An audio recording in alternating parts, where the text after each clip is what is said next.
Editor's note: the following contains Lightyear spoilers. Lightyear not only presents a new version of the titular Space Ranger voiced by Chris Evans, but it also continues a trend that other Pixar films have explored over the years. That trend is unpacking the theme of failure, and how the film's protagonist deals with it. Most importantly, these films show that failure isn't necessarily the end of a journey but rather the beginning of a new one.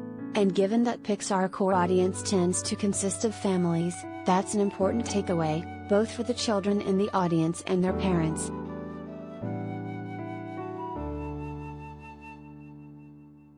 In fact, Lightyear even begins with a failure. Captain Buzz Lightyear is piloting a mission to the planet of Tachani Prime alongside other members of Star Command and his fellow Space Ranger Leisha Hawthorne, Uzo Aduba. Tachani turns out to be teeming with hostile life, which forces Buzz to make a last-ditch escape, and damages the Star Command starship Hess piloting in the process, stranding himself and his fellow crewmates. From the jump this is shown to weigh heavily on Buzz, to the point where Hess willing to relinquish his Space Ranger status and surrender himself into Alicia's custody.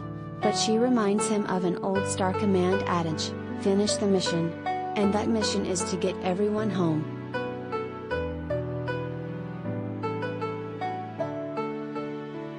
Collider video of the day.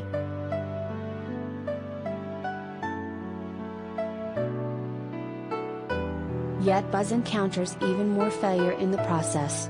His various hyperspace test flights lead to years passing on Tachani, with Alicia and the other Star Command personnel growing older and living full lives in the process. Not only does this lead to a heart-wrenching sequence that feels like the spiritual sequel to Up, but it also continues to show how Buzz takes his failure seriously. Despite his fellow Star Command members living full lives, his dedication to finishing the mission means he won't stop until he achieves hyperspeed.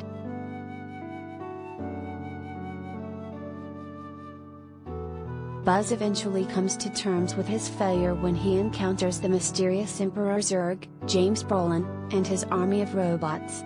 It turns out that Zurg is a version of Buzz who did achieve hyperspeed, and leapt forward years into the future, where he found the Zurg armor and robots. Future Buzz traveled back in time to take the formula that Buzz and his emotional support animal Socks, Peter Sohn, perfected so that he could finally finish the mission.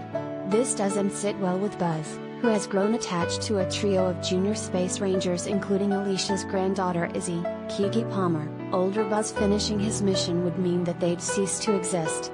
At that moment, he lets go of his desire to fix his failure and instead decides to live in the here and now, even defeating Zurg in battle and taking command of his new crew of Space Rangers.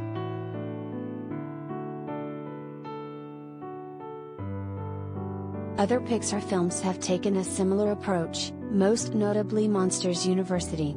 It features Mike Wachowski, Billy Crystal, and James Sully Sullivan, John Goodman, attempting to become the top scarer so that they can work at Monsters Incorporated. However, the finale has them both expelled from Monsters U due to crossing over to the human world. Despite this, the two friends do find work at Monsters Incorporated, by starting in the mailroom and working their way up to the scare floor. Though they might have failed at school, Mike and Sully found another way to achieve their dreams, and proved that failure isn't a roadblock. And in Onward, Ian Lightfoot, Tom Holland, embarks on a journey to resurrect his late father and spend a day with him. The quest brings him in a literal circle as it ends at his high school. But he soon realizes that his older brother Barley, Chris Pratt, has filled the fatherly role in his life, and decides to let Barley say goodbye to their father. Lightyear is further proof that this type of story can yield a wealth of material for Pixar, and it also serves as an inspiration to its fans. Even if you do stumble or fall, it isn't the end of the world.